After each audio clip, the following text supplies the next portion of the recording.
Hello，大家好，我係 Freesia。講起成年人嘅學習，成日都聽到有人話，返工已經夠攰啦，仲邊有時間進修啊？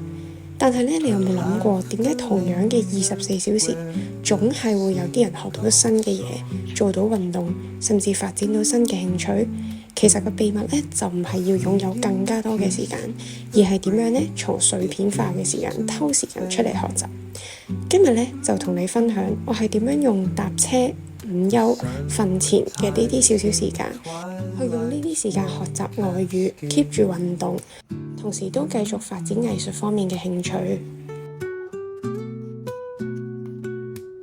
我哋咧要識得好好地咧去運用晒每一個碎片化嘅學習時間，因為咧平時咧，尤其全職工作嘅時候，係絕對冇可能你話可以有幾個鐘連續嘅幾個鐘俾你可以想做咩就做咩。咁但係喺過程中，我哋點樣增值自己呢？第一就係所有零碎嘅時間，我哋都要善用佢。第二咧就我哋必須要好快咁樣去進入一個極度專注嘅狀態。而最後一個咧就係要好高效咁利用晒所有嘅時間啦。咁所以咧就同大家示範下我點樣喺咁短嘅時間入邊咧去塞好多任務去做啦。我想做嘅嘢好多，但係我擁有嘅時間又非常之有限。咁我可以點樣做呢？答案咧就係為我所有嘅任務排出優先順序啦。咁喺所有嘅任務當中咧，我會將學習語言擺第一嘅，因為我認為咧學語言係一樣你只有開始咗就唔可以停嘅東西。如果你中途停咗嘅話咧，哪怕係幾個月啦，你要重新 pick up 翻咧，其實你係等於前功盡廢，或者你要花費極度大量嘅時間咧，先至可以重拾翻你唔記得咗嘅內容嘅。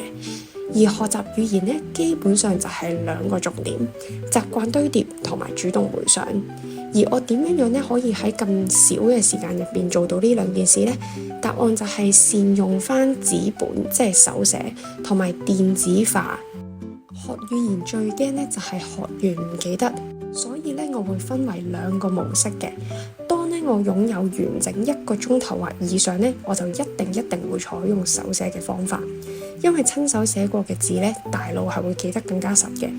再配合埋例如一啲記憶宮殿啊，或者係畫面想像等等，我都會趁呢個時間咧去抄筆記，去有翻個記錄嘅。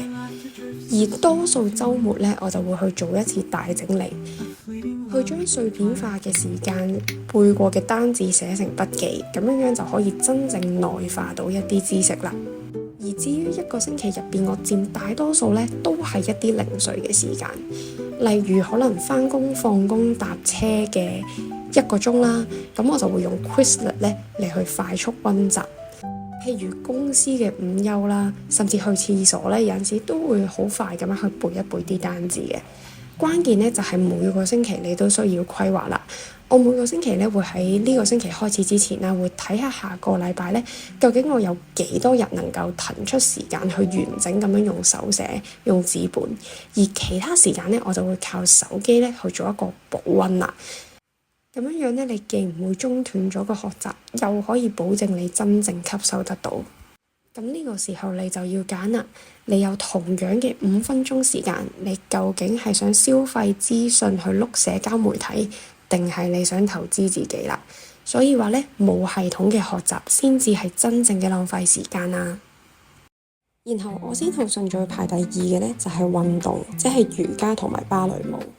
因為咧冇能量嘅身體咧，其實再好嘅時間管理都係空談。咁我覺得瑜伽嘅好處，至少喺我自己身上，我覺得最明顯嘅，除咗會令我整個人充滿元氣之外咧，亦都係會令到我心理嘅健康係好啲嘅。我每次做完運動之後，我都會覺得我嘅焦慮啦，或者係我嘅壓力咧，係減少咗好多。但係咧，呢啲可能大家都經歷過，就係收咗工咧，就真係攰到淨係想攤喺度。計劃好嘅學習咧，永遠都拖到去聽日。咁其實咧，我自己有陣時都會有咁樣嘅感受㗎。尤其我自己個筋係好硬，體能又唔高。其實做瑜伽咧，每一次都會令到我覺得好攰，大腿咧好似火咁樣燃燒。所以的確咧，好容易上堂嘅時候，尤其當我隔咗一段時間冇上嘅時候啦，上堂前咧，我永遠都要做一段時間嘅心理建設㗎。但係佢嘅好處實在太多啦，可以令到我專注力直接提升，亦都可以令到我大腦運轉得更加快，甚至咧可以令到我夜晚更加好瞓嘅。而其中一個因素咧，我都係好懼怕嗰種隔咗一段時間要重新 pick up 翻運動嘅嗰種辛苦嘅感覺。正正係呢啲原因咧，有個另類嘅誘因去觸發我堅持一有時間就一定要安排上運動。點解閱讀會值得排喺第3呢？如果你每一日咧都係用一啲碎片嘅時間嚟去碌 IG 啊，或者睇 YouTube Shorts 咧，其實我包你2日咧，你已經完全唔記得你睇過啲乜嘢㗎啦。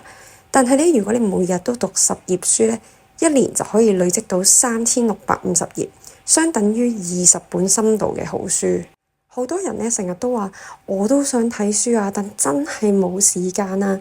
但你有冇發現咧？其實你每日搭車嘅時間加埋咧，隨時都有半個鐘同9個字嘅空白時間㗎。而心理學咧亦都研究，只要你捱過最初嘅5分鐘咧，你就自然會繼續想做落去。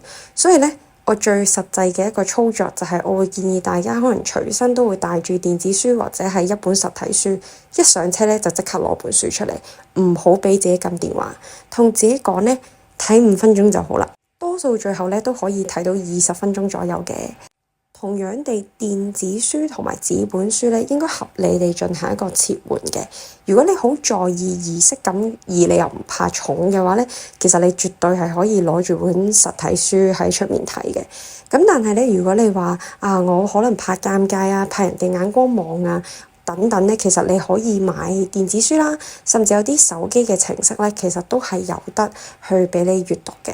而閱讀，我之前都有條片去分享過有啲咩具體嘅好處，點解我咁鍾意睇書。如果講一個簡化版咧，就係佢會有幾個隱形嘅回報。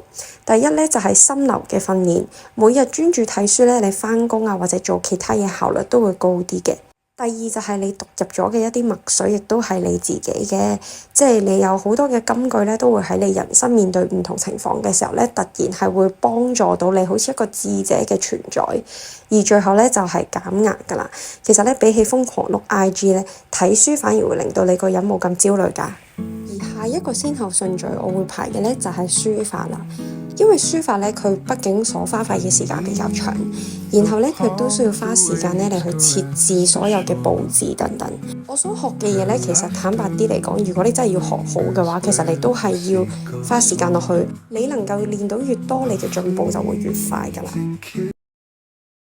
我依家咧喺度執緊個 folder，咁我咧買咗2個呢啲 A3 嘅 folder，咁有一個咧就係會將我練完過往所有嘅書法內容咧，咁就擺咗喺度。其實我曾經咧由0開始學嘅時候咧，我都係有 keep 到個 folder。咁我當時本身諗住拍條片係即係可能分享我1年之後嘅心得啦，但係結果我將嗰個 folder 係掉咗嘅。今次咧我就決心咧就真係儲一次啦。咁但係就已經唔係由0開始嘅，即係都已經係隔咗一段時間，keep 一段時間嚟去做一個回顧，咁可以見到我嘅進步。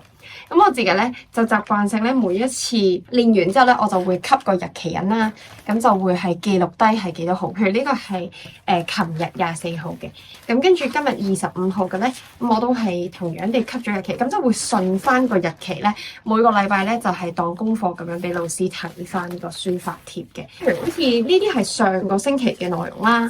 譬如呢一張咧，嗱呢張紙係唔同嘅，咁就係我上堂嘅時候寫嘅。咁呢一張紙咧，我就會過完一個星期之後咧，我就會將呢一個每個禮拜攞翻去嘅功課 folder 嘅內容咧，就會將佢擺翻晒喺我嗰個儲1年嘅嗰個大嘅 file 嗰度啦。咁我就啱啱好可以擺佢。譬如呢啲係老師講評咗，所以你會見到好多畫啦。即係呢啲本身喺影片度都好多拍過俾大家睇㗎啦。逆天地大觀係上一次嘅。這個其實是就是251，那它是哪個 key 的251？D 的251。D 的D minor 的251，不 D 的251，可以 D 的，對，所以呢，其實是它是又有一個251出來了，是在這裡。然後最後嘅先後次序咧，就反而係聲樂同埋爵士樂。因為咧，佢哋嘅質感係重於頻率嘅深度學習嘅。首先啦，呢2個課堂咧，我都係每個星期會抽1日嚟去上專業課，咁就去消化一啲技巧。